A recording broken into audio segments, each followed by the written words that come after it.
É com enorme satisfação que a Universidade Presbiteriana Mackenzie realiza o primeiro Congresso Internacional de Biodireito e Desenvolvimento Tecnológico, a interface entre o direito e a medicina. Este evento é uma iniciativa da Faculdade de Direito e conta com o financiamento do MAC Pesquisa e apoio da editora Atlas. E agora, para compor a mesa diretora, convidamos o magnífico reitor da Universidade Presbiteriana Mackenzie, professor doutor Benedito Guimarães Aguiar Neto.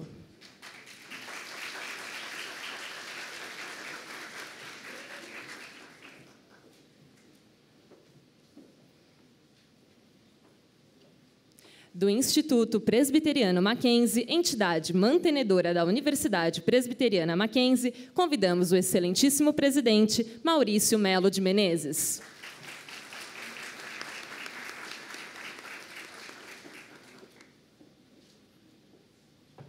O primeiro secretário do Conselho Deliberativo do Instituto Presbiteriano Mackenzie, Dr. José Francisco Rintze Júnior.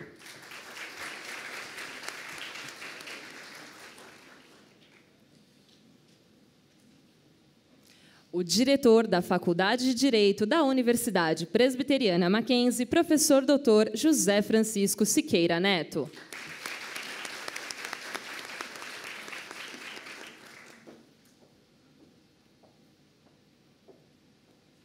A professora doutora Ana Cláudia Silva Scalchetti, membro efetivo da Comissão de Biodireito e Biotecnologia da OAB São Paulo e também membro da comissão científica deste evento.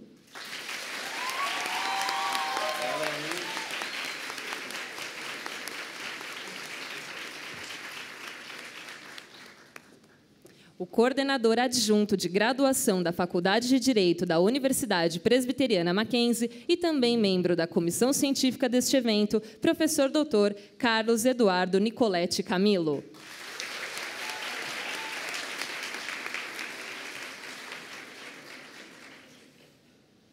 E convidamos também o capelão da Universidade Presbiteriana Mackenzie, reverendo Geraldo Henrique Lemos Barbosa.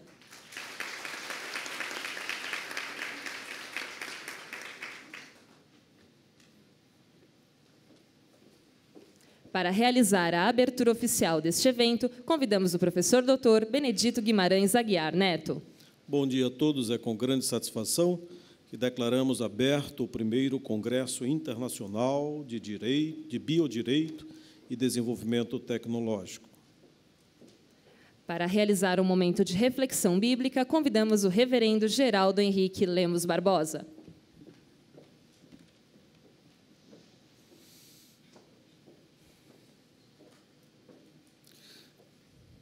Cumprimento a todos com a graça e a paz do nosso Deus, desejando desde já um evento muito produtivo para todos que participarem dele.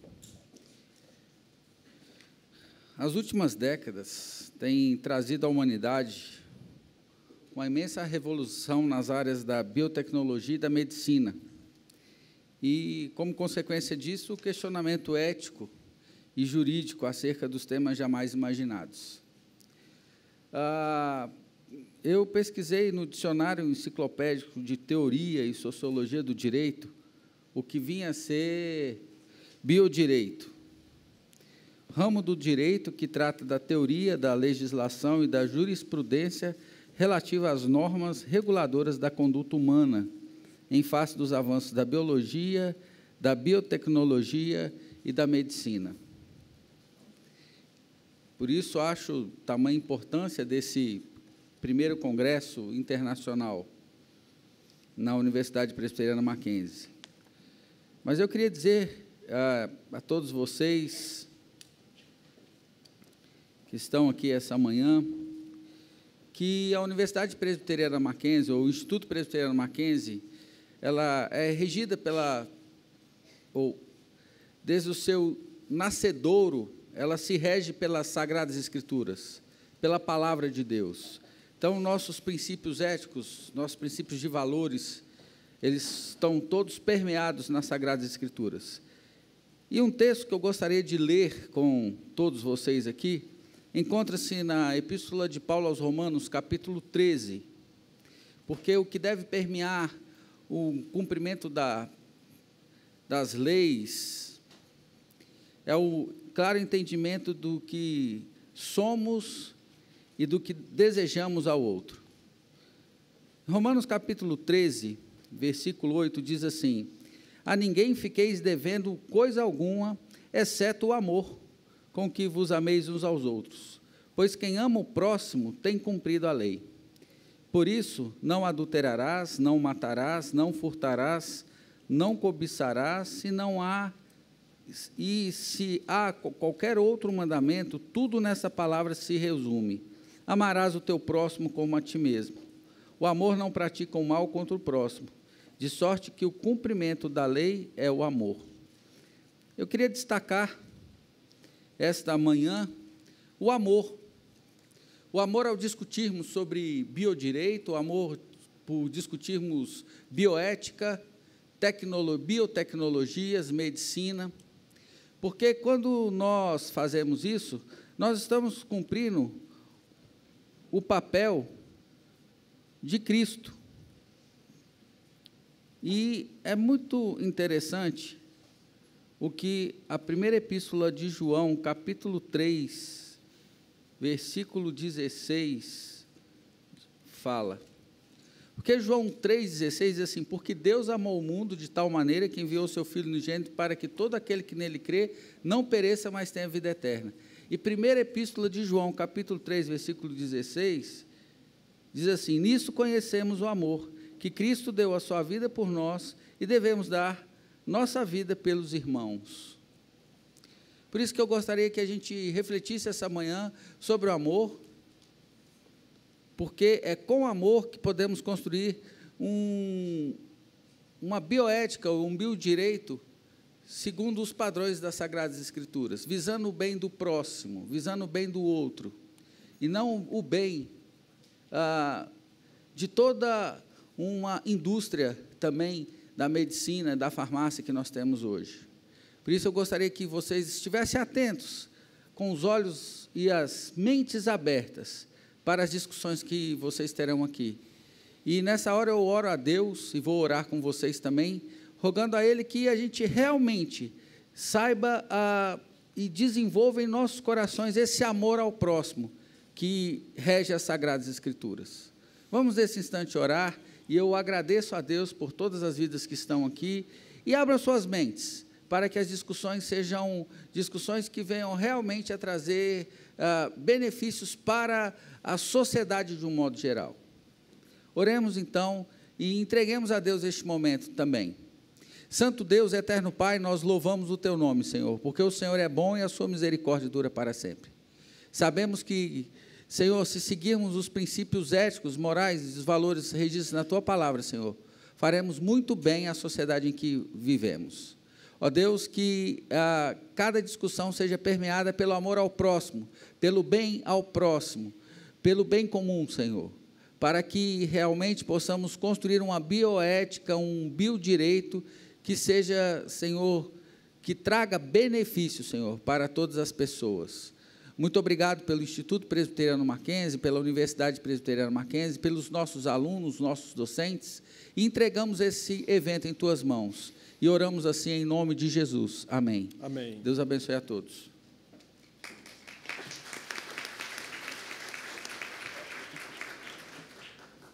Para realizar sua saudação, convidamos a professora doutora Ana Cláudia Silva Scalchetti.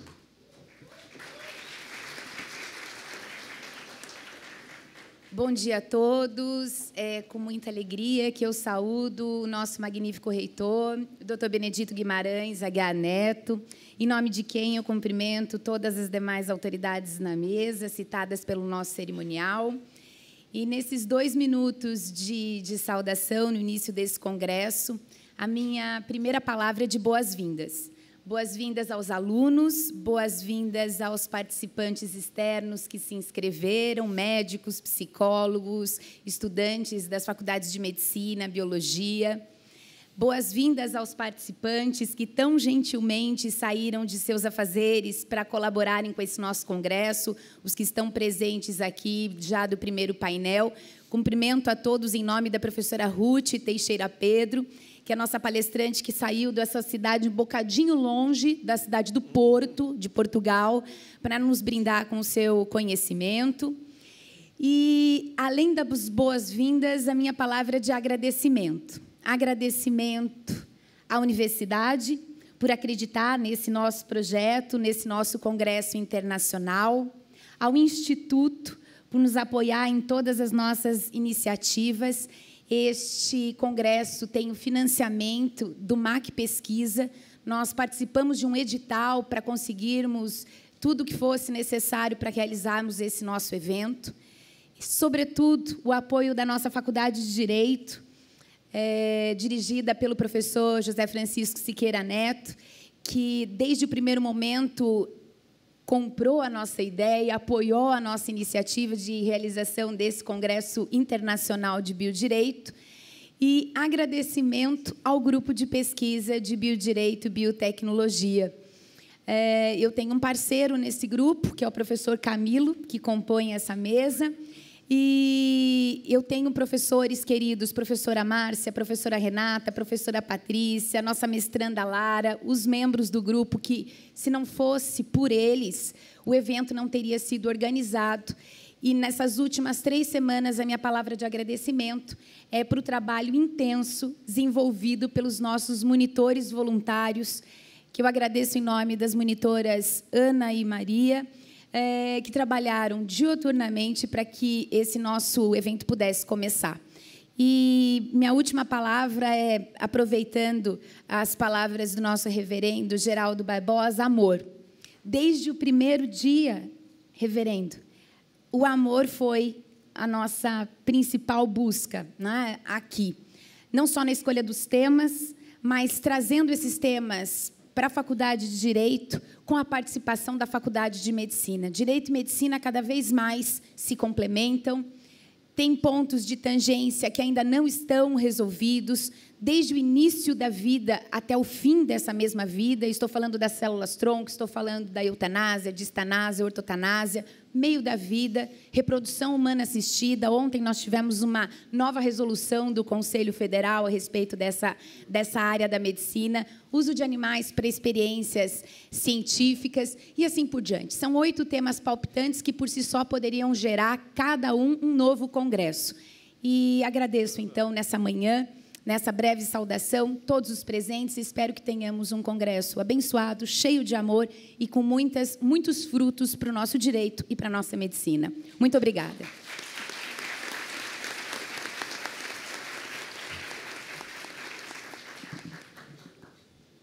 Para realizar sua saudação, convidamos o professor doutor José Francisco Siqueira Neto.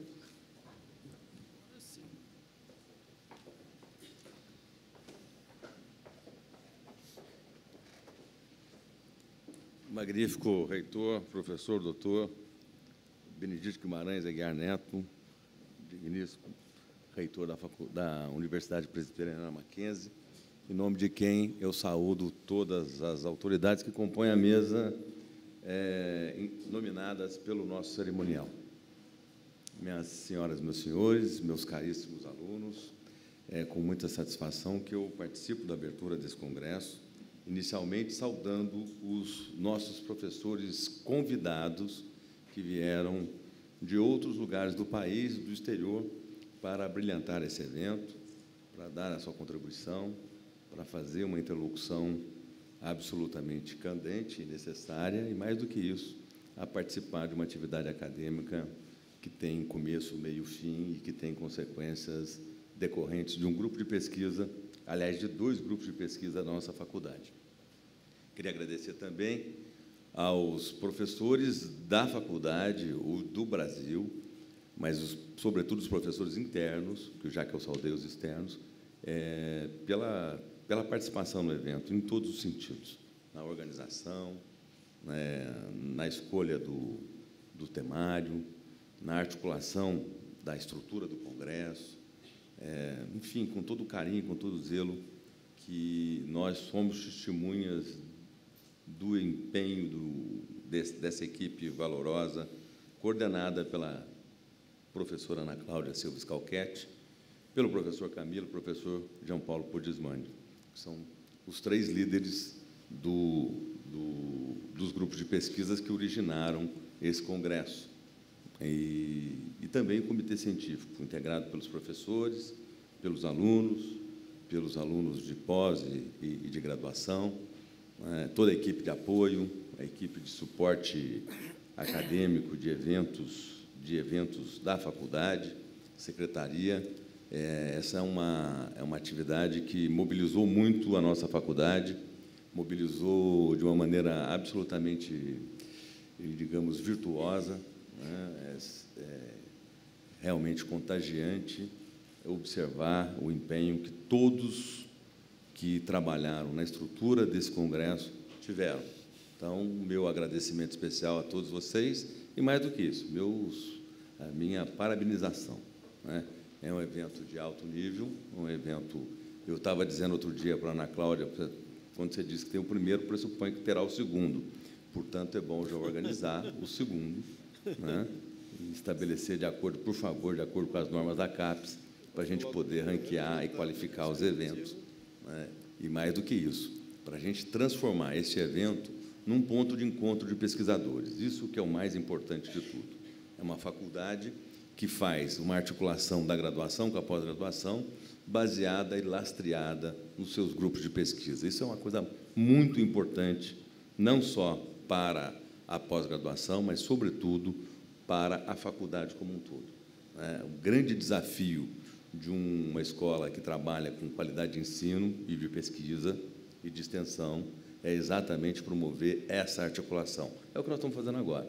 Nós estamos fazendo uma atividade que é uma atividade tecnicamente poderia ser chamada de extensão, que decorre de grupos de pesquisa e que funciona também como uma atividade de ensino, porque articula com os níveis de graduação e também da pós, né? Portanto, é um momento auspicioso para a nossa faculdade e para a nossa universidade.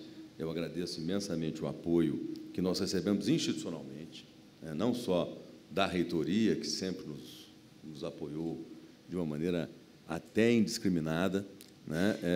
E também do Instituto, dos institutos de pesquisa, de financiamento nosso, o MAC Pesquisa, enfim, toda a nossa liberdade de expressão que a gente também tem garantida nessa universidade, né? A universidade é confessional, todos nós sabemos, tem tradição, né? Todos nós sabemos disso, e não tem nenhum tipo de empecilho em relação à discussão de forma absolutamente aberta desses temas, né? E que são temas candentes, né? Biodireito é uma forma, digamos assim, sofisticada para a gente tentar exprimir a tentativa do antigo direito privado se apropriar desses temas tecnológicos e também de um diálogo transversal com a medicina, com a biotecnologia, com a biologia e com as outras ciências. Nada mais do que isso, né? E tecnologia é aquilo que fascina a todos, né? Basta você mencionar a expressão tecnologia que todo mundo tem interesse. Por quê? Porque é a necessidade, sobretudo dos nossos alunos de graduação, que tem aquela angústia que ficam muito tempo mexendo com coisas, geralmente do passado, coisas, digamos, mais lentas, de manifestação mais lenta, como a legislação e tudo mais, e aquela angústia de ver a aplicação do direito ao caso concreto, sobretudo em relação aos casos mais polêmicos, aqueles casos que realmente galvanizam opiniões, sentimentos, expressões, né, de toda a natureza da sociedade. Direitos são os fatos da vida.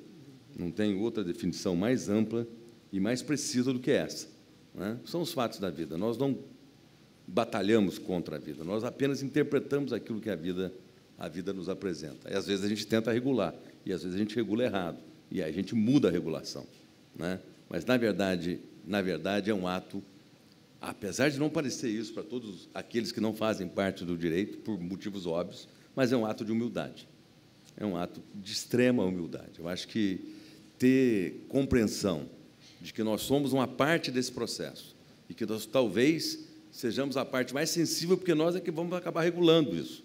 Nós é que vamos acabar... É na nossa mão que a coisa vai ser tranquila ou vai ser difícil, né? Mas, fundamentalmente, porque nós arrematamos esse debate.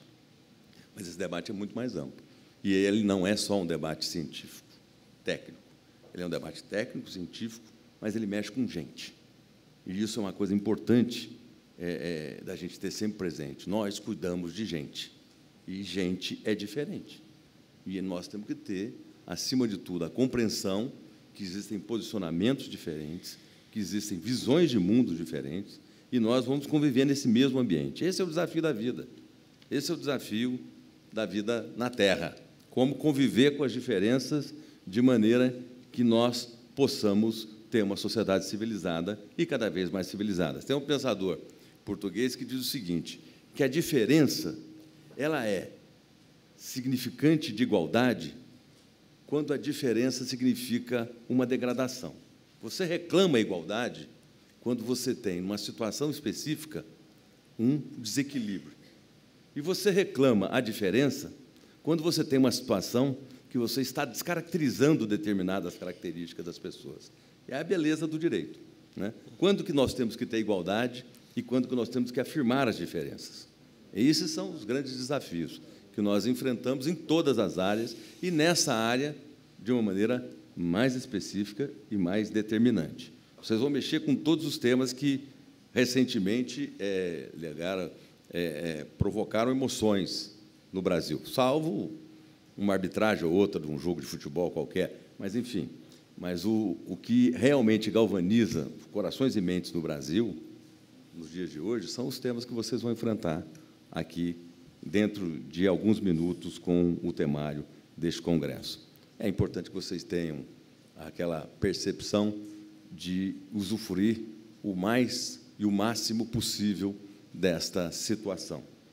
Como diria um ditado bem tradicional em latim, mas que eu prefiro fazer em português, vivam o dia, porque o dia será verdadeiramente auspicioso. Não só esse, mas todos os outros que vão compor, mas amanhã que vai compor esse congresso, e eu tenho a certeza que vocês vão sair daqui melhores do que vocês entraram.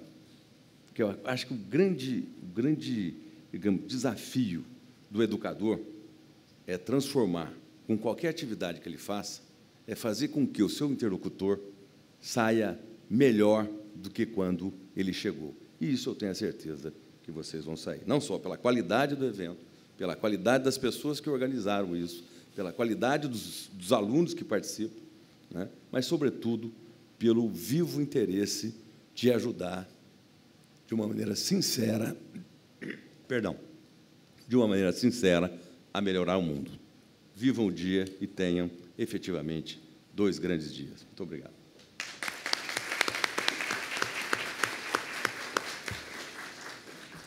Para realizar sua saudação, convidamos o presidente Maurício Melo de Menezes.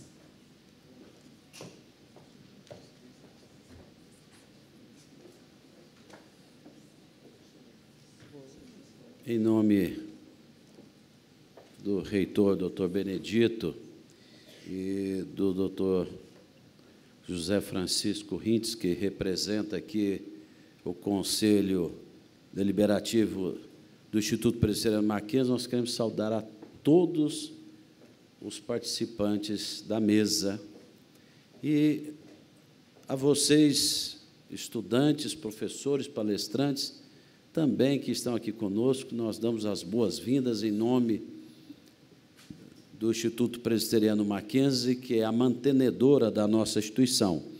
Mas eu quero aqui ressaltar esse trabalho bonito que está previsto para esses 2 dias. E na pessoa da professora Ana Cláudia Scalquete, essa queridíssima de todos vocês e também de nós, nós queremos parabenizar a escolha desse tema, porque eu fui pesquisar entre outros seminários semelhantes e eu não encontrei universidades no Brasil que partiram para esse tema. Então, eu quero parabenizar toda a equipe do Dr. Siqueira, diretor do curso de Direito, por esta excelente iniciativa de tratar aqui do biodireito, da biotecnologia, da ética que envolve esses assuntos. Então, eu tenho certeza que serão 2 dias espetaculares. O Instituto entrou com o patrocínio através do MAC Pesquisa já dito. Nós somos uma das raras universidades não públicas do Brasil, isso eu falo para os alunos, que temos um recurso para a nossa pesquisa. Por isso que o Mackenzie, isso nos orgulha muito, pelo 4º ano seguido, nas 4 pesquisas do jornal Folha de São Paulo sobre o RUF, o ranking das universidades brasileiras, nós ficamos como a primeira universidade do estado de São Paulo, professora conterrânea de Portugal, que é o estado mais importante da nossa federação, como a melhor universidade. Isto tem, por quê? São vários fatores. Então, nós queremos parabenizar a todos vocês, que vocês tenham um debate espetacular, não saia daqui com dúvidas. Nós sabemos que são assuntos, igual já foram falados, assuntos importantes para qualquer pessoa na sua formação ter segurança para a sua vida desses assuntos que nós estamos tratando nesses 2 dias desse seminário internacional. Então, que vocês tenham um excelente proveito e parabéns, mais uma vez, a todos que estão na comissão organizadora, a todos vocês, alunos, que fazem também a história do Mackenzie. E que nós possamos ter os 2 dias aqui, como disse o reverendo e depois a professora Scalquer, uns dias também de amor, porque tudo isso também está ligado ao amor ao próximo. Que Deus abençoe a todos.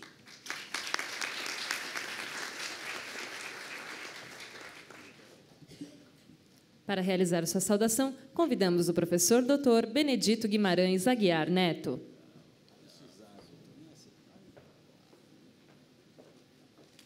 Mais uma vez, bom dia a todos. É com grande satisfação que se realiza este primeiro encontro. E, como disse o doutor Siqueira, o primeiro encontro pressupõe a existência de outros. E estaremos já esperando o segundo Congresso Internacional de um tema extremamente importante.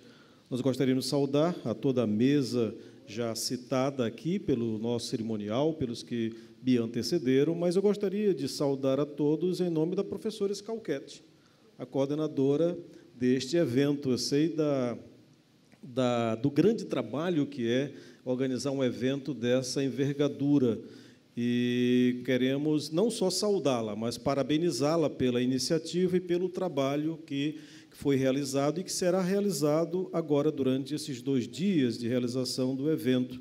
Parabenizar a Faculdade de Direito, não é? Porque esse evento se situa na nossa Faculdade de Direito, altamente prestigiada no cenário internacional. Não foi à toa que nós agora fomos considerados dentre os 10 melhores cursos do Brasil na área do direito, pelo ranking de universidades brasileiras, publicado recentemente. Estão de parabéns todos os professores da nossa faculdade, a direção da faculdade, os coordenadores e vocês, alunos.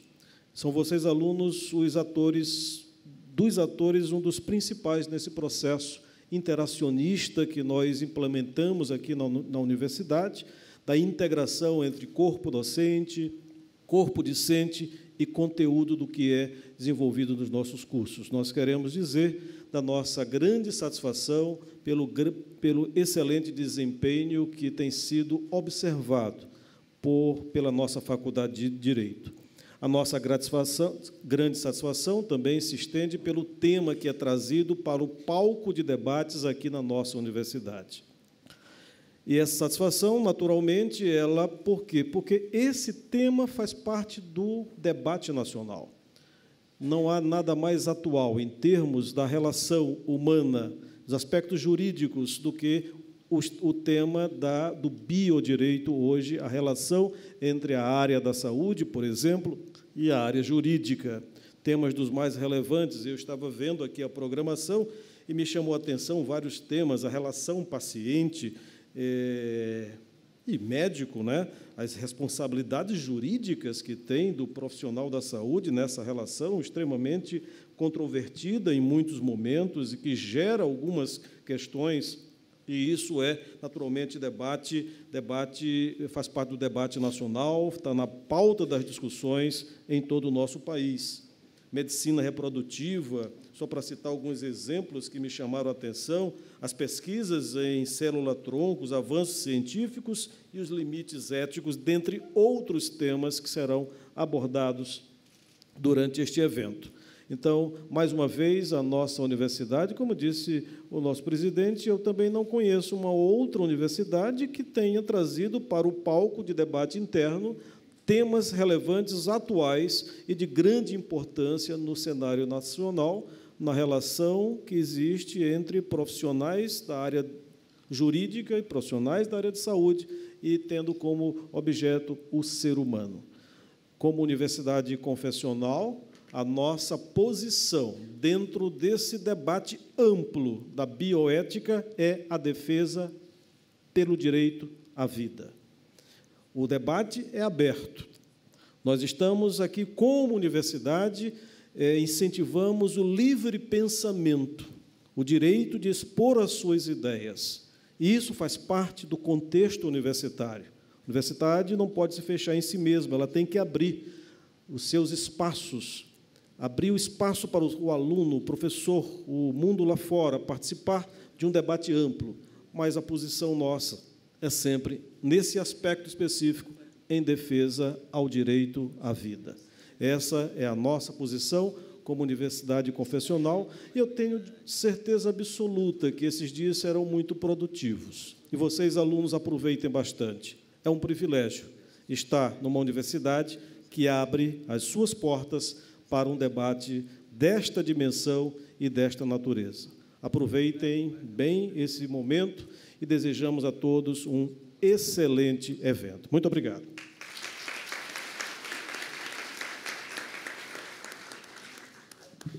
Agradecemos a presença das autoridades na mesa diretora e convidamos para que tomem seus lugares nas primeiras fileiras da plateia, pois, em instantes, iniciaremos o primeiro painel de hoje sob título Relação médico-paciente, o dever de informação e a responsabilidade civil pela perda de uma chance. Convidamos para permanecer à mesa a professora doutora Ana Cláudia Silva Scalchetti, que presidirá os trabalhos desta manhã.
Convidamos também para compor a mesa as palestrantes de hoje, professora Ruth Fernandes Monteiro Teixeira Pedro,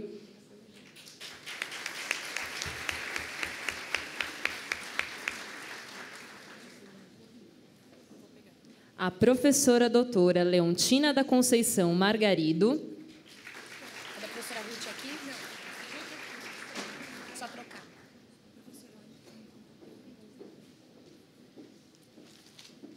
e a debatedora professora Roberta Densa.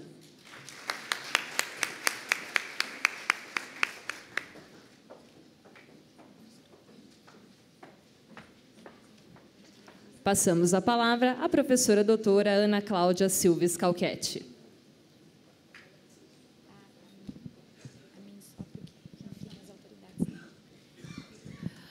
Bom dia a todos. Novamente, ressalto que é um prazer dar início efetivamente aos nossos trabalhos, agora já no primeiro painel, com o tema Responsabilidade Civil pela Perda de uma Chance. Nós, sem maior delonga, passaremos a apresentação da mesa desse debate, que conta com a nossa queridíssima professora doutora Ruth Teixeira Pedro. Como está sendo projetado ali no telão, para que todos possam acompanhar, a professora Ruth é assistente da Faculdade de Direito da Universidade do Porto, professora lá há um bocadinho de tempo, como ela gosta mesmo de ressaltar. Daqui a pouco todos terão contato com a professora Ruth.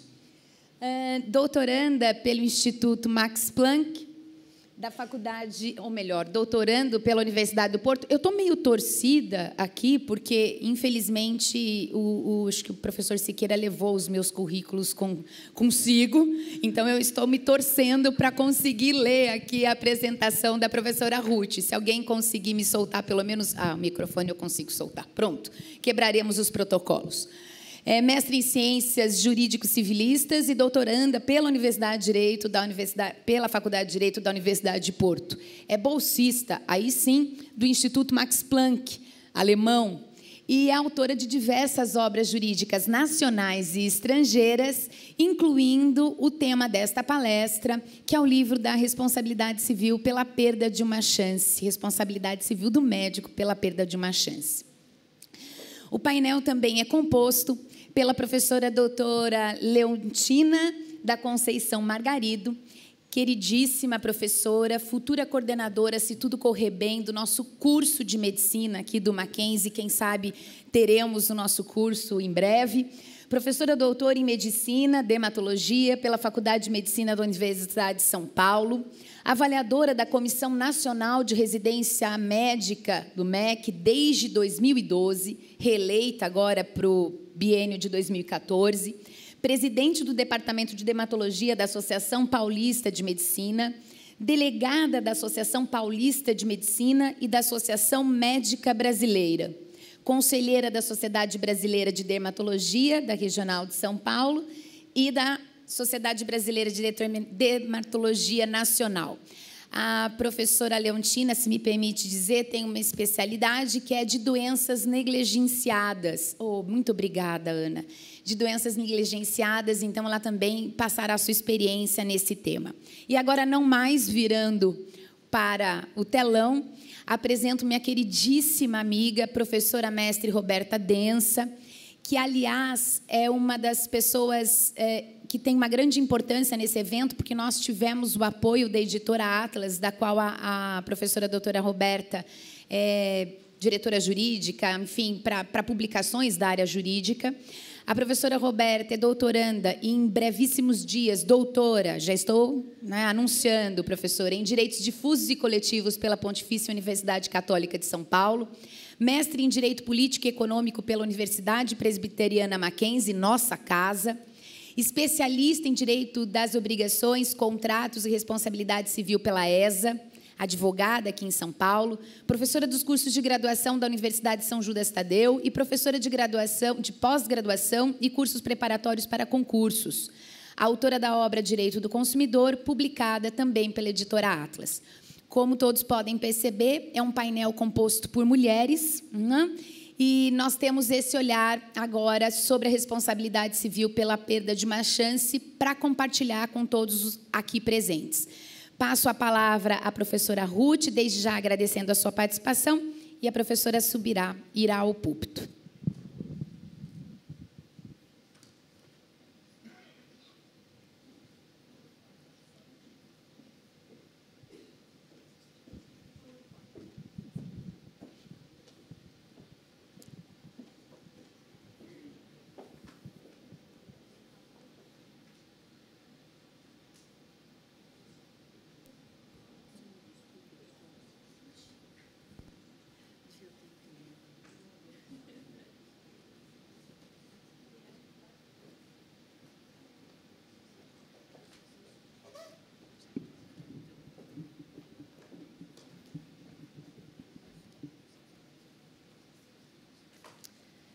Muito bom dia a todos. A excelentíssima senhora professora doutora Ana Cláudia Scalquete, Excelentíssima Senhora Professora Doutora Leontina da Conceição Margarido, Excelentíssima Senhora Professora Mestre Roberta Densa, Excelentíssimos Senhores Professores, Excelentíssimos Senhores Estudantes da Faculdade de Direito da Universidade Presbiteriana Mackenzie. Muito bom dia a todos. Permitam-me que comece por dirigir umas brevíssimas palavras introdutórias, mas são palavras indispensáveis que eu não posso aqui contornar. Em primeiro lugar, queria dizer que é para mim um gosto estar aqui hoje convosco.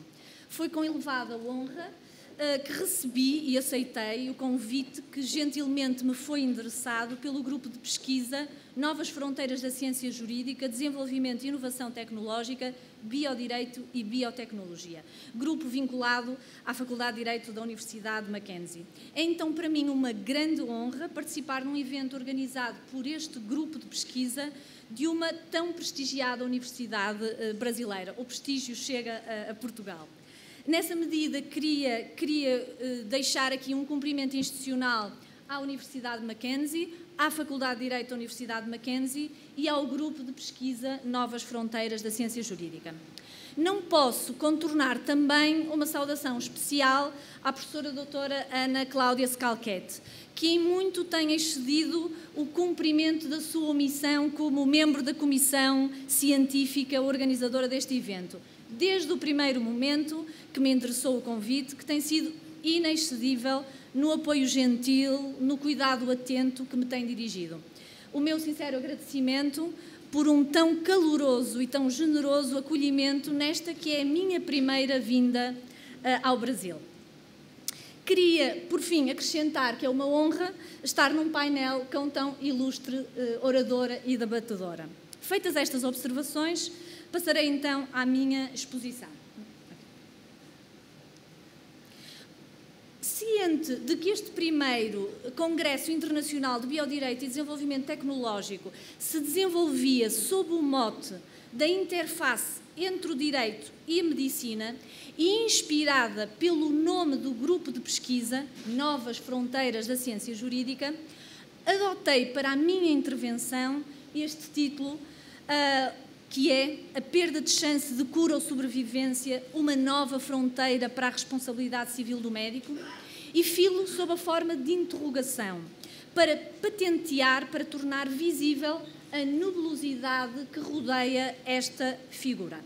Como veremos, a figura aparece como um remédio para debelar um problema que se detecta no funcionamento da responsabilidade civil do médico. E a perda de chance, se for bem-sucedida no processo terapêutico que pretende implementar, conduzirá à definição de uma nova fronteira para a responsabilidade civil do profissional. É, portanto, sob este mote que aqui refletiremos, dividindo a minha exposição em dois momentos. Num primeiro momento, diagnosticaremos o problema, faremos o diagnóstico.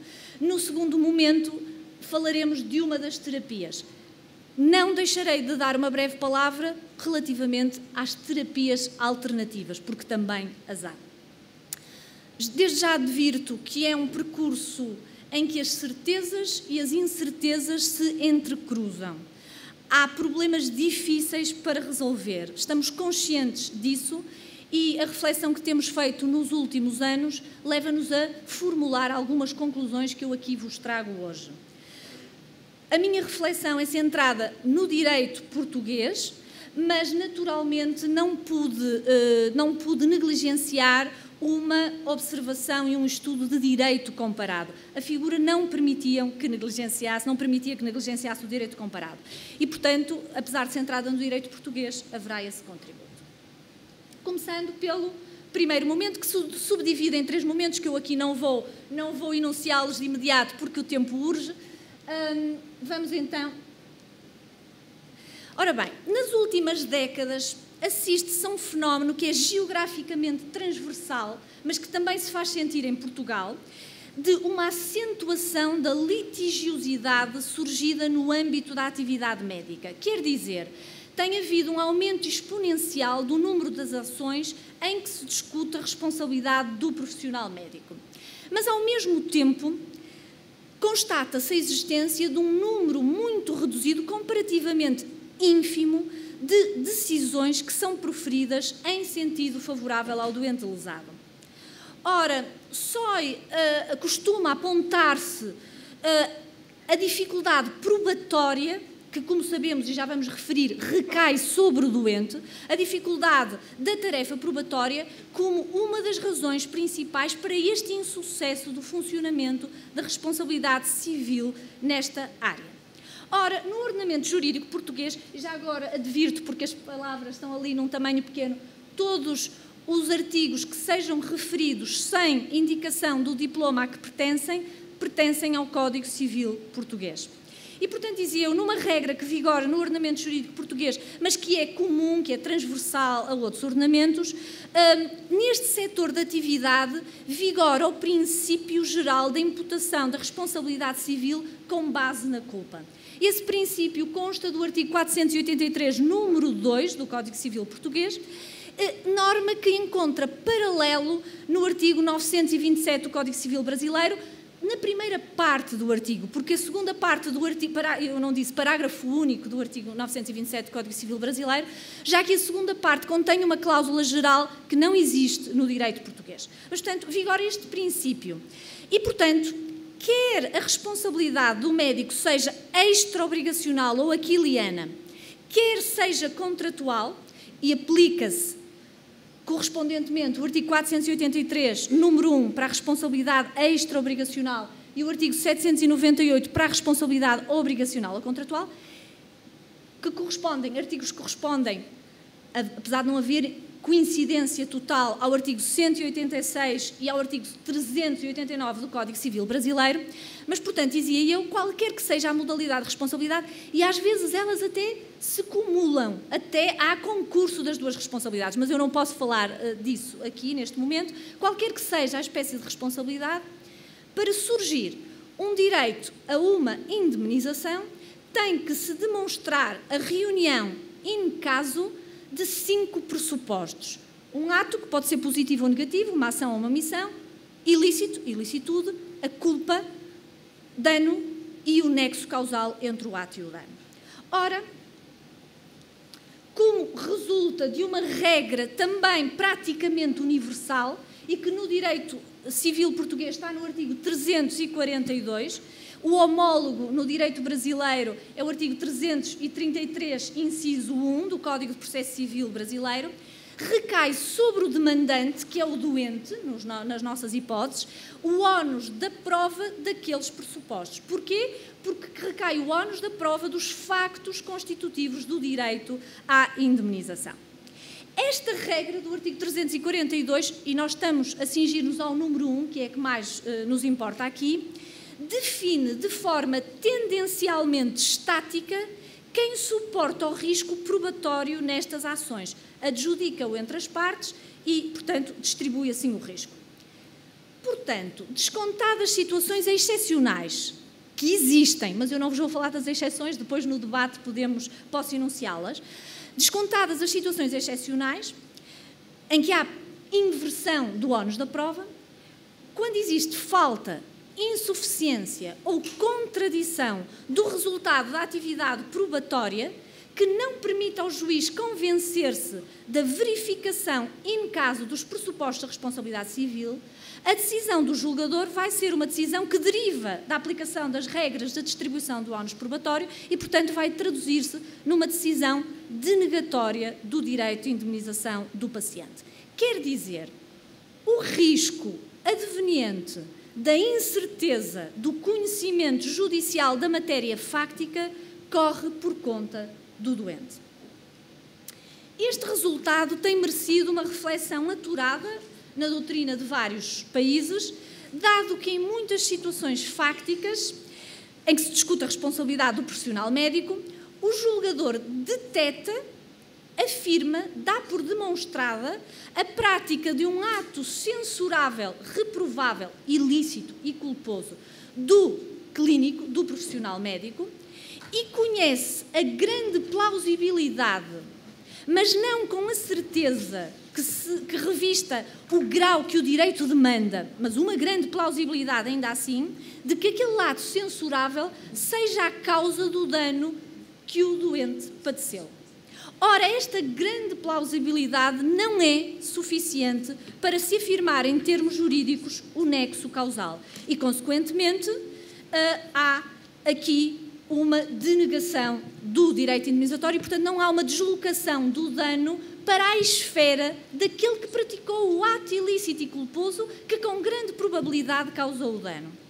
Em Portugal, vigora, segundo a jurisprudência praticamente unânime e segundo uma doutrina maioritária, largamente maioritária, a teoria da causalidade adequada, que se extrai dos artigos 562 e 563 do Código Civil português, o que pressupõe que haja um duplo juízo, um juízo em concreto, de condicionalidade, o ato tem que ser a condição necessária da produção do dano. Este é um primeiro filtro, mas depois há um segundo filtro, que é o da adequação e que é apurado em abstrato. Certamente estão familiarizados com este raciocínio. Isto significa que aqueles atos que são condição necessária do dano, para serem causa jurídica, têm que ser causa adequada da produção daquela espécie de danos.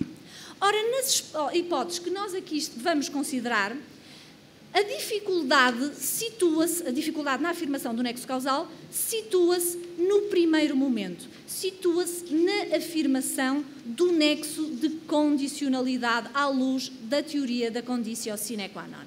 Consideremos um exemplo. Imaginemos que um paciente necessita de uma operação urgente que lhe proporciona o aproveitamento de certas possibilidades, X, nós costumamos usar esta expressão, X possibilidades, de evitar a consumação de uma incapacidade. Mas por um ato negligente, um ato ilícito e culposo, estamos sempre a pressupor que é um ato ilícito e culposo do médico. A aplicação da perda de chance não vai conduzir a uma responsabilidade objetiva, porque estamos sempre a pressupor a prática de um ato ilícito e culposo. Então imaginemos que há um atraso culposo, ilícito, no diagnóstico e, por esse facto, a intervenção cirúrgica realiza-se mais tarde do que o momento em que se realizaria se não tivesse havido esse atraso. Apesar da intervenção decorrer de uma forma tecnicamente irrepreensível, a verdade é que a incapacidade que se queria evitar concretiza-se. Quem pode por ela ser responsabilizado? A natureza ou o médico? O doente afirmará que foi a conduta culposa do médico. O profissional afiançará, mas ele não tem o ónus probatório, que foi uma causa estranha por ele não controlável. Em todo o caso, se o doente não demonstrar que sem aquela dilação temporal injustificada a intervenção teria evitado a incapacidade, ele não pode ser ressarcido pela consumação da incapacidade. É, aliás, o que acontece quando os peritos são chamados a pronunciar-se. Com muita frequência, os peritos afirmam que o ato praticado pelo profissional é idóneo, é adequado, é apto a produzir aquela espécie de danos que se constata no caso, declarando, portanto, que o ato aumentou num nível mais ou menos elevado as probabilidades de produção do efeito danoso, mas os peritos recusam-se a afirmar, com o rigor científico que lhes é demandado, que aquele dano ficou a dever-se àquele ato ilícito e culposo. Por vezes, este sentido dos relatórios periciais é entendido como uma manifestação da conspiração do silêncio, ou seja, uma manifestação de um espírito corporativo. Também o há, também o haverá, não vamos aqui discutir, mas estou segura de que, em muitos casos, o que existe é um respeito pelo rigor científico. A medicina não permite afirmar, fazer outra espécie de afirmação. Um outro exemplo, aliás, muitas destas situações de atraso de diagnóstico se reconduzem a situações de atraso de diagnóstico de doenças do foro oncológico. Nós chamamos cancro, vocês dizem câncer. Com muita frequência, há muita jurisprudência sobre o assunto. Um paciente que padece de um câncer dirige-se a um médico. Vamos supor que o médico pratica um ato ilícito e culposo e não diagnostica a doença. Imaginemos que o doente, naquele momento, tinha 60% de chances de cura. Imaginemos, quando a doença quando vem a ser diagnosticada, essas chances se reduziram para 20%. E imaginemos também que o paciente falece. Podemos dizer que a morte é imputável ao ato censurável do médico? Ou seja, o mesmo é perguntar se o ato do médico, se a omissão culposa e ilícita do médico foi a condição necessária da produção daquela morte naquele circunstancialismo. Ora, isso vai depender de se poder afirmar que, se retirássemos do encadeamento causal aquela omissão, a morte não se produziria. Ora, como se pode fazer esta afirmação se a ciência médica só nos consegue dizer que no momento inicial o doente tinha 60% de chances de cura e no segundo momento tinha 20% de chances de cura? A ciência médica não nos dá informações mais precisas. Um último caso paradigmático que costuma ser citado é um caso da Court of Appeal inglesa e que tem uma situação, portanto, foi proferido no caso de Wiltshire versus Essex Area Health Authority e, neste caso, uma criança nasce prematuramente, um bebê nasce prematuramente com um insuficiente desenvolvimento dos pulmões, o que dificultava, por isso mesmo, o fornecimento de oxigênio ao cérebro.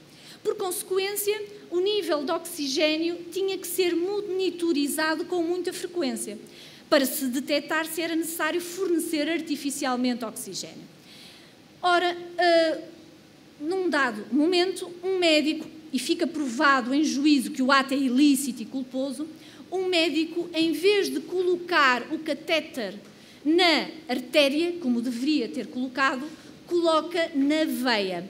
O que significa que os níveis de oxigênio que eram obtidos e que eram incorretos eram níveis muito inferiores àqueles que de facto existiam. Isto significa que foi fornecido artificialmente oxigênio ao bebê e, posteriormente, vem detectar-se uma deficiência irreversível na retina que lhe causa cegueira num olho e que lhe causa uma grande diminuição da capacidade ocular no outro olho. Ora bem, fica provado que houve um breach of duty, que houve de facto aqui a prática de um ato ilícito e culposo. O standard of care, portanto, estou a usar as expressões que costumam ser usadas no ordenamento inglês, no ordenamento anglo-saxónico, poderemos dizer que as deficiências oculares se ficam a dever a esse comportamento? Os peritos, chamados a pronunciar-se, disseram que aquelas deficiências podiam ter uma de 6 causas, todas presentes num caso. Ora bem, estamos então a ver que a aplicação do teste da conditio sine qua non no âmbito destas matérias a que nos estamos a referir revela-se, pois, muito complexo. Ainda que seja fornecido ao julgador o mais elevado grau de clarividência que a ciência médica proporciona, tal não é suficiente para formular um juízo positivo de condicionalidade.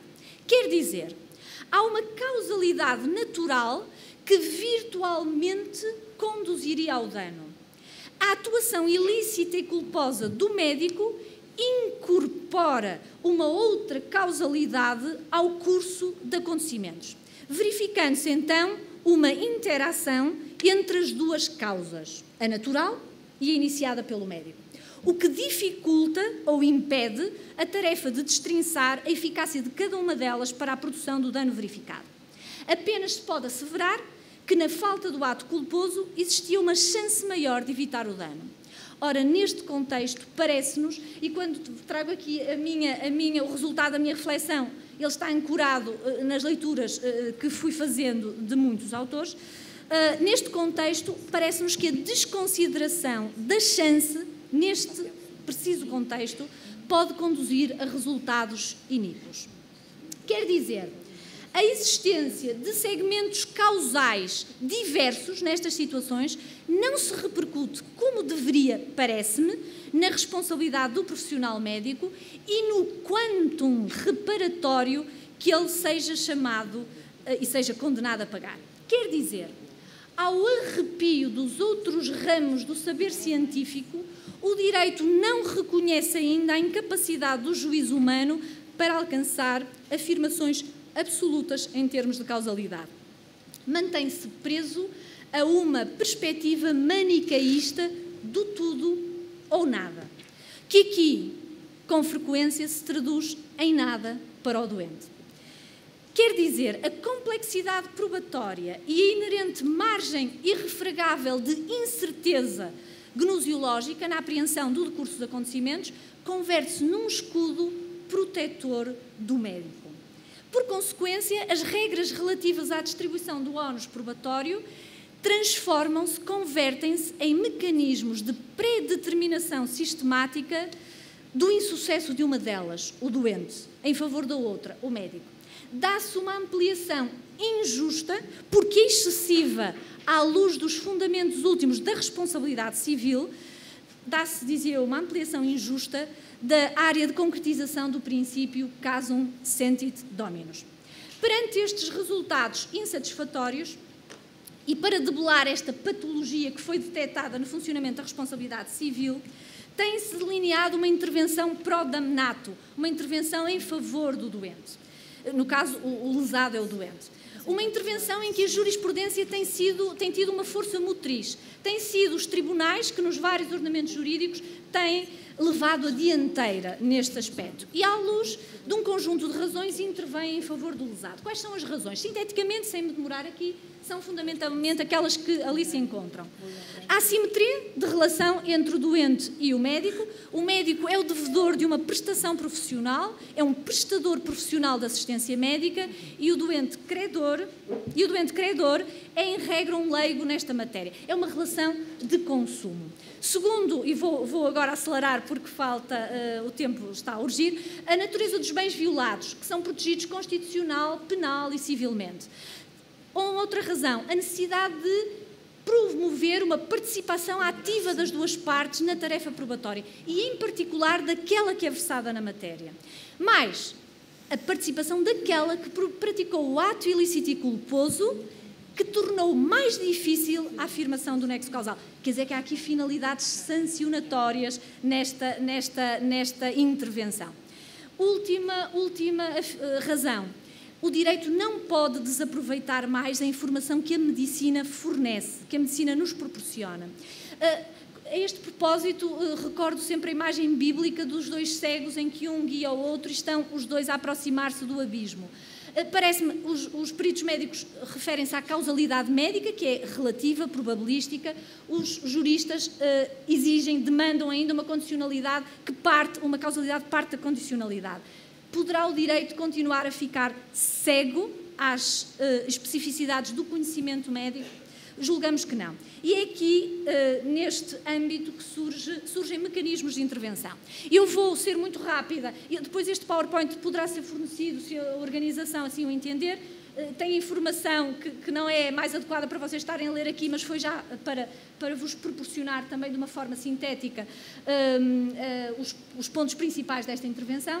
Dizia eu, há mecanismos de intervenção processual, que eu aqui não vou falar, simplificadores da tarefa probatória, e vocês saberão, encontram-se não só no direito português, mas também no direito brasileiro, mecanismos também processuais de inversão do ónus da prova, mas estes mecanismos têm um âmbito de aplicação limitada ou excepcional. E, por isso, à luz da pequena solução processual, eu estou a usar uma expressão de um autor alemão, Holger Fleischer, ele diz-nos que estas soluções processuais são uma pequena solução. À luz da pequena solução existe uma grande solução substancial, que é a da figura da perda de chance.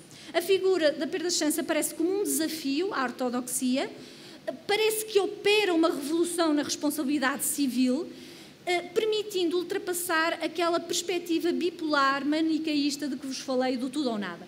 Quer dizer, e naquela citação que vocês não conseguiram ler, aqueles autores dizem que é necessário superar um diapasão de cores, uma paleta de cores que tem apenas o preto e o branco, descortinando muitas sombras de cinzento entre elas.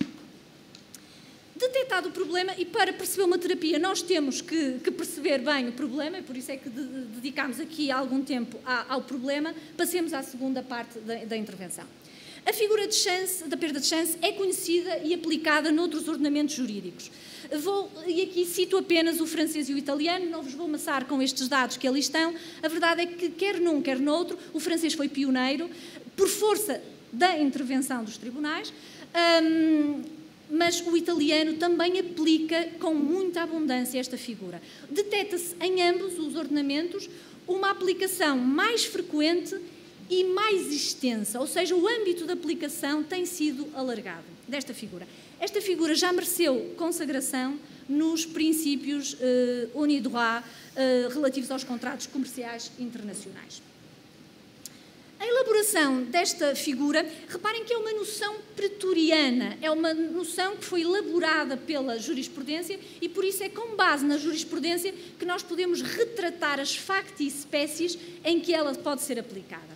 E esta figura tem sido aplicada e foi forjada paulatinamente para ser aplicada a constelações de facti-espécies muito variadas, na medida em que ela pode ser aplicada à resolução de qualquer situação em que o comportamento, um dado comportamento gerador de responsabilidade, provoca o malogro, provoca a perda de uma possibilidade, de uma chance de obter no futuro uma vantagem ou de evitar uma desvantagem.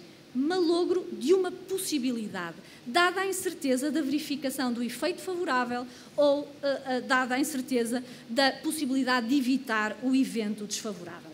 Não obstante essa incerteza, há um conjunto de possibilidades de obtenção dos resultados. Estamos a pensar situações de concursos, estamos a pensar situações de ascensão na carreira profissional, estamos a pensar situações em que se discute a responsabilidade do advogado e em que, portanto, não se obtém, fica prejudicado o sucesso numa ação judicial de resultado incerto, ou estamos a pensar também na situação da prática de um ato ilícito e culposo pelo médico que provoca o fracasso de algumas possibilidades de êxito terapêutico.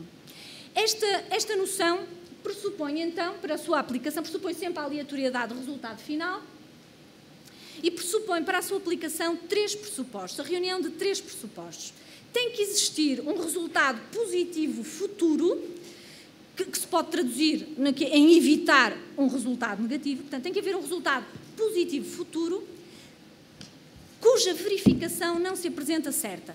A vitória no concurso, a vitória na ação judicial, a cura, a sobrevivência. Em segundo lugar, é necessário que, apesar daquela incerteza, a pessoa se encontre investida de possibilidades de obter esse êxito. Portanto, a pessoa tem que ter possibilidade de ser bem-sucedida no concurso, ter o seu pedido proceder judicialmente e tem que ter possibilidades de cura ou de sobrevivência. Finalmente, terceiro pressuposto, é necessário que haja um terceiro que, por um ato ilícito e culposo, provoque a destruição de todas ou de algumas das chances de que aquela pessoa estava investida. Isto repercute-se na forma de cálculo do quanto indemnizatório. Eu não me vou demorar aqui também por motivos de tempo, mas há três momentos. Tem que se determinar precisamente, por um lado, qual seria o dano, qual seria o quantum reparatório para reparar o dano da perda do resultado final. Depois, num segundo momento, tem que se afirmar qual é o montante de chances que existiam de obter esse resultado final e, num terceiro momento, aplica-se este segundo valor, que em regra é percentual, ao primeiro valor. Assim, se o dano final fosse de 100 e se as chances de impedir a sua concretização fossem de 30%, então a indemnização pela perda de chance seria de 30%. Podem já estar a pensar, então, isso traduz uma reparação parcial. É uma objeção que é muitas vezes formulada. No meu entendimento, não é uma reparação parcial, é uma reparação integral do dano da perda de chance, que é um dano autónomo, porém, dependente do dano final, mas autónomo, tem autonomia.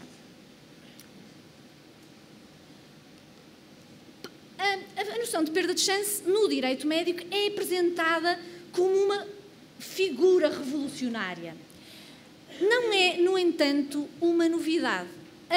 perspectivação das chances no âmbito da atividade médica e no âmbito da perspectivação jurídica da atividade médica não é uma novidade. Ela está presente, por exemplo, na distinção famosa e muito conhecida entre as obrigações de resultado e obrigações de meios. Sabemos que esta summa divisio é tendencial. É verdade que em todas as obrigações podemos encontrar uma componente de meios e podemos encontrar resultados também em todas elas. Mas é a natureza aleatória que permite distinguir uma obrigação de meios de uma obrigação de resultado. São as chances de obtenção do resultado que estão aí a permitir qualificar uma obrigação como de meios ou como de resultado. Sabemos que as obrigações dos médicos são normalmente, apesar de os avanços científicos e tecnológicos permitirem que cada vez mais identifiquemos obrigações de resultado, sabemos que as obrigações dos médicos são um exemplo paradigmático de obrigações de meios. Ora, se nós considerarmos mais de perto a obrigação tradicionalmente dita de meios, se nós decompusermos a obrigação de meios, nós descobrimos as chances, como entidades omnipresentes. E porquê? Porque os atos a que o médico se vincula a adotar são simultaneamente um meio para a cura do doente, mas são em si mesmas um resultado. Quer dizer, se o médico, por ato culposo e ilícito, dissipa as chances, as possibilidades existentes do sucesso final, está a impedir a satisfação do resultado imediato, final, de consecução aleatória, mas está também a incumprir uma obrigação de resultado. Essa obrigação de resultado é a obrigação de não dilapidar as chances, por sua culpa, as chances de que o doente tinha de se curar ou de sobreviver. Quer dizer, a obrigação de meios, a obrigação de aplicar e observar as leges artis, tendo em vista a obtenção do resultado final, pode então e alberga e esconde aqui duas obrigações. A obrigação de não dilapidar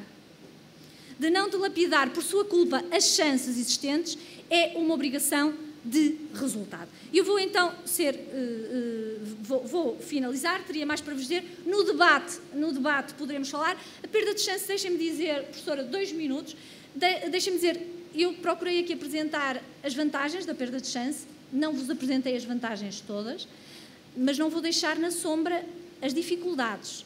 É uma figura artificial. O ITER para o cálculo do quantum reparatório é um ITER difícil. Há um perigo, e então avanço aqui para... Deixem-me dizer-vos que antes de vir para Portugal, em setembro, houve uma decisão revolucionária que adotou pela primeira vez a perda de chance no âmbito médico. Ela já é muito aplicada na responsabilidade do advogado. Depois, no debate, se quiserem, explico-vos qual foi a situação em que foi aplicada. Vem aqui. Ela foi muito noticiada em todos os órgãos de comunicação social. E então, para concluir, eu diria então que a perda de chance é uma figura que apresenta méritos, que apresenta dificuldades, mas é um instrumento importante para modificar o status quo. E eu julgo que esse estado atual tem que ser alterado. Ora, a perda de chance e a sua natureza salomónica, que muitas vezes é apresentada como um demérito, como uma desvantagem, a sua natureza salomónica, parece-nos, no meu parecer, é também uma das suas principais vantagens, os principais méritos. Porquê? Porque permite encontrar um equilíbrio, já que não podemos passar de doentes que estão desamparados, desprotegidos, e médicos que estão privilegiados no que diz respeito à responsabilidade civil, para doentes sobreprotegidos e médicos desamparados. Porque aí os médicos, e todos nós necessitamos dos médicos, escudar-se-ão na medicina defensiva. E por isso o jurista tem que ter presente, e com isto vou terminar, aquela afirmação de um autor português muito ilustre, não sei se conhecem, ele era médico e é um escritor muito conhecido em Portugal, do século XX, Miguel Torga, e ele dizia assim, pela sua experiência: a verdade, porém, é que os doentes, quando procuravam um médico, não queriam encontrar um homem, mas um taumaturgo. Inquietações, Dúvidas, terrores, traziam-nos eles. E de nenhum modo entendiam que o semideus se desmentisse. Condenavam-no tanto por uma incerteza confessada, como por uma certeza inconfirmada. Muito obrigada pela vossa atenção.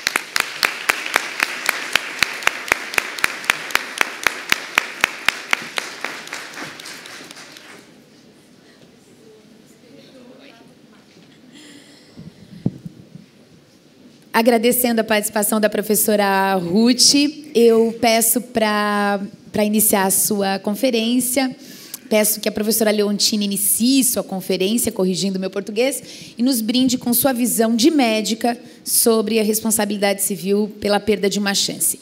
Eu queria dar 2 avisos só. Um é que o material vai ser disponibilizado pelos professores e que os anais do evento também serão disponibilizados, já estão prontos, e serão disponibilizados para todos os participantes na internet e no Moodle. Então, todas as anotações também estarão lá. Bom dia a todos. De início, eu quero agradecer imensamente à professora Ana Scalchetti e sua equipe, e toda a equipe organizadora, pelo privilégio e grande honra que eu recebi ao ser convidada para participar deste importante evento da Universidade Presbiteriana Mackenzie. Após a brilhante exposição da minha conterrânea, eu sou portuguesa também, da professora doutora Ruth Fernandes Pedro, resta-me pedir, doravante, a toda essa seleta plateia que tenham paciência com o meu enfoque a partir de agora. Hipócrates, Hipócrates, 460 a 377 anos antes de Cristo, precursor do pensamento científico, já salientava a importância do médico, da equipe médica, prevenir doenças, que obviamente traria uma maior evolução não só para o paciente, mas como para toda a sociedade. A atividade médica objetiva a prevenção dos males ou, no mínimo, a preservação do estado de saúde. Houve grande avanço tecnológico e também a intensa globalização a partir dos ensinamentos sábios de Hipócrates e outros contemporâneos. E o antigo médico de família, que era importante, conhecia todos os males e todas as situações, não só de doença, mas também de estados psicoemocionais, etc., esse antigo médico foi se perdendo com toda essa globalização. E esses preceitos foram também se distanciando. O que se vê hoje no sistema público de saúde brasileira são situações muito ruins, porque as consultas médicas passaram a ser realizadas em tempos curtíssimos, devido a vários fatores. E o médico se vê compelido a encurtar essa avaliação clínica do seu paciente pela falta de tempo, pelas imposições do sistema, pelas imposições de convênios médicos e muitas outras injunções no nosso meio. Isso faz com que o paciente tenha uma avaliação, além de curta, desumanizada, que é muito ruim. Muito médico acaba solicitando uma enorme quantidade de exames de laboratório, radiológicos, etc., e muitas vezes ele nem sabe interpretar esses exames, principalmente porque nós estamos vivendo no país um problema de educação médica que não tem conteúdo programático uniformizado, adequado, e, especialmente hoje, com o avanço de um número muito grande de escolas feitas por pessoas que não têm total capacidade, ou não têm corpo docente adequado, ou infraestrutura hospitalar e de saúde pública. E aí, esse médico sai da faculdade com uma falha na sua graduação. E essa falha vai se espelhar no que nós vamos ver daqui a pouco. Aquele ótimo exame clínico que aquele antigo médico de família fazia, cuidadoso, que, na maioria das vezes, acaba fazendo o diagnóstico clínico, foi se perdendo com essa evolução dos tempos. Essa relação médico-paciente, hoje, está sendo tentada a se reativar, se recuperar, para que a gente tenha uma medicina mais humanística, associada a essa tecnologia moderna e importante, que é óbvio que foi um grande avanço para o cuidado da saúde do indivíduo e da coletividade.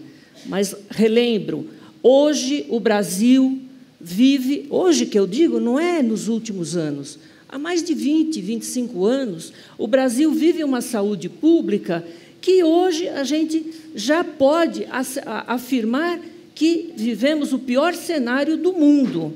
Nós vamos ver daqui a pouco em números. E nós estamos muito longe daquele ideal hipocrático.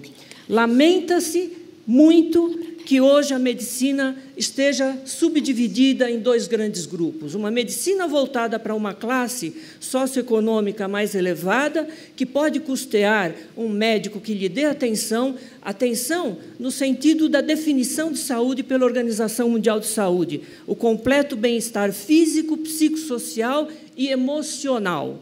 Não basta só ver se ele está com... Eu sou dermatologista, então os meus alunos falariam, não basta ver se ele está com uma bereba. O meu colega cirurgião falaria, não basta ver se ele está só com arritmia, mas por que ele está desencadeando esse processo todo? E a medicina dos pobres, medicina de pacientes que não conseguem agendar a sua consulta durante meses, anos. A professora doutora Ruth já discutiu bastante essa relação médico-paciente. E existe, como ela já demonstrou, uma divergência importante entre os doutrinadores. Para uns, é um contrato apenas de prestação de serviço. Para outros, é um contrato especial, sui generis, pois o médico ele não se limita a prestar um serviço estritamente tecnicista. Ele assume também outras posições, a posição de conselheiro, de protetor, não só do seu doente, mas também dos seus familiares. Mesmo aqueles juristas e também outro grupo de profissionais que entendem apenas a natureza contratual, reconhecem a possibilidade de responsabilidade médica que não tem origem nesse contrato. E um exemplo clássico somos nós aqui. Um de nós tem um problema de saúde. O médico que assume esse atendimento emergencial, ele assumirá também a sua atitude extracontratualidade. Ele assume de imediato os seus deveres morais e também ético-profissionais. E, assim, sempre o médico tem que observar regras que regem o seu trabalho, ou por força de lei, ou por comportamento ético, ou de contrato, que, inegavelmente, impõem direitos e deveres aos membros desta relação. Portanto, é dever do profissional permitindo-lhe ocupar uma posição ativa nessa relação, ter preservada a autonomia e o direito do paciente, em caso devidamente efetivada, que pode até ocasionar a exclusão de responsabilidade. Essa natureza subjetiva de responsabilidade é assumida logo pelo médico que exerce essa obrigação de meio. E sempre é fundamental nós obtermos desse paciente o consentimento informado de tudo o que está acontecendo. A professora Ruth já falou da perda da chance, iniciada na década de 60 na França, e essa vítima, dessa situação pode ficar privada de alcançar uma vantagem ou simplesmente evitar uma perda. Na seara médica, nós podemos citar o exemplo podemos citar o exemplo de um doente acometido de uma doença grave, um tumor grave. Este indivíduo será submetido a um tratamento médico, muitas vezes equivocado, e pode ir a êxito letal. Êxito letal, muitas vezes, não pelo tratamento que foi feito, muitas vezes equivocado, mas sim pela própria doença. Nessa situação, já foi chamada a atenção, existe o nexo de causalidade direta entre o dano, que pode levar o doente a êxito letal, mas também a imperícia do médico que aplicou o tratamento equivocado. Essa causa de óbito, nessas doenças graves, já existiam antes de haver o erro médico, mas não há garantia de que o tratamento correto impediria esse falecimento. Na doutrina tradicional, ausente o nexo de causalidade, inexiste a responsabilidade civil. E agora? Mas não haveria a obrigação do médico fazer a indenização. No entanto, os tribunais têm entendido que o simples fato de o paciente ser impedido de se submeter ao tratamento correto representaria um dano que deve ser indenizável. Assim, a mera chance do tratamento já é um bem jurídico indenizável. Essa responsabilidade do médico e os deveres dele, muitas vezes esse médico é interpretado como apenas um fornecedor de serviços, para dar conselhos, cuidados de segurança, abstenção de uso ou desvio de poder, que devem sempre nortear essa relação médico-paciente. O Código de Ética Médica Brasileira, e creio que também de muitos países do mundo, inclusive a nossa Santa Terrinha, ó, professora, além dos deveres de informação, nós temos que obter o consentimento e também o cuidado que o médico tem, mas ele tem que assumir obrigações que nós temos impostas de maneira correta. Nós temos que manter sigilo previsto no Código de Ética Médica. Isso é importante, porque hoje a gente vive uma situação que muito convênio obriga o médico a declarar a doença que esse indivíduo tem. Está absolutamente errado e a gente não pode aceitar. O médico não pode abusar do seu poder.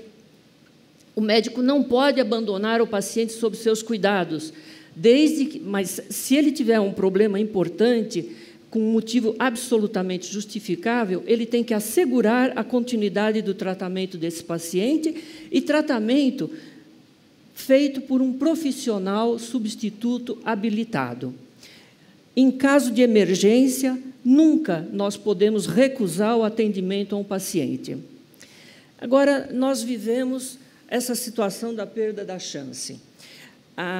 Eu estive recentemente numa reunião de Secretaria de Estado de Saúde e o secretário reclamou, doutor, que ele estava sendo obrigado a custear tratamentos caríssimos porque o indivíduo tinha, por exemplo, uma psoríase muito avançada, artropática, comprometendo o nervo, músculo, articulação, e ele queria um tratamento caríssimo, os biológicos.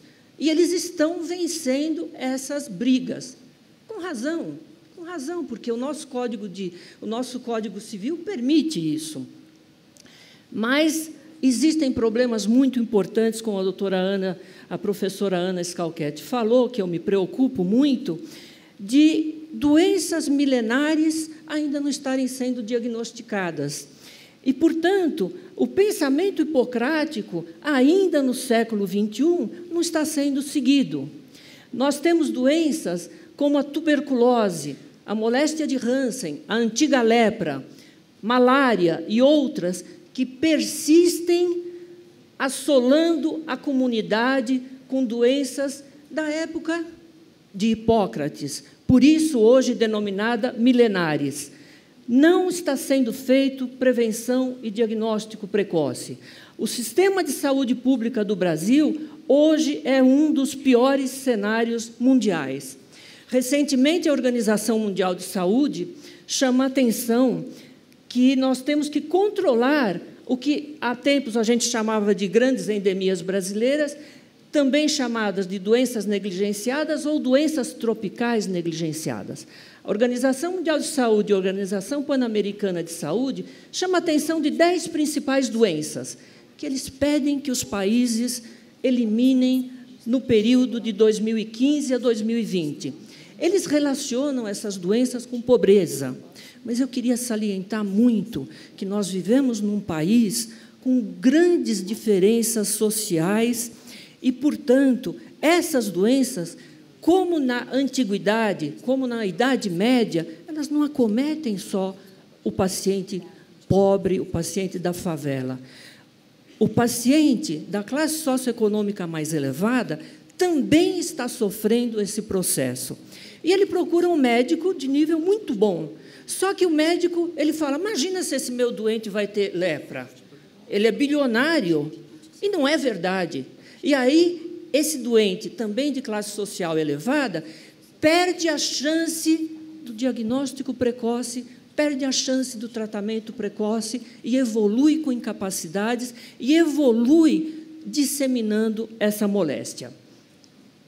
Está aí as doenças que são relacionadas nesse contexto, mas eu queria chamar a atenção que isso não é novidade, não. Já em 1991, a Organização Mundial de Saúde estabeleceu metas para os países que têm uma grande quantidade de doenças negligenciadas, e a meta era controlar esses processos até o ano 2000. Não se conseguiu. Aí foi prorrogado a 2005, e assim sucessivamente, seria até 2015. Em março deste ano, o próprio Ministério da Saúde publicou no Correio Brasiliense, também saiu na Folha de São Paulo, que o Brasil é o único do mundo que não vai controlar doenças milenarmente negligenciadas. E não é por falta de legislação, não é por falta de criação de serviços que eles dizem especializados, mas, na minha opinião, só 10, na minha opinião, falta treinamento do graduando, treinamento das equipes de saúde. Ai, aqui que pá. Essa cooperação técnica da OPAS e da OMS prevê, então, eliminar essas doenças neste período. Eles calculam 100 milhões de pessoas com doenças tropicais negligenciadas. É importante nós travarmos essa luta, porque essas doenças são incapacitantes, mantêm o processo infecto-contagioso, incapacitam o doente não só para a sua vida, mas também o estado psicoemocional, e alguns vão a óbito. A Organização Mundial de Saúde calcula que, se esses países gastassem 0,1% da sua despesa nacional, eles conseguiriam a resolução desses processos. A resolução não é exterminar totalmente, é ter menos de um doente para cada 10 mil habitantes.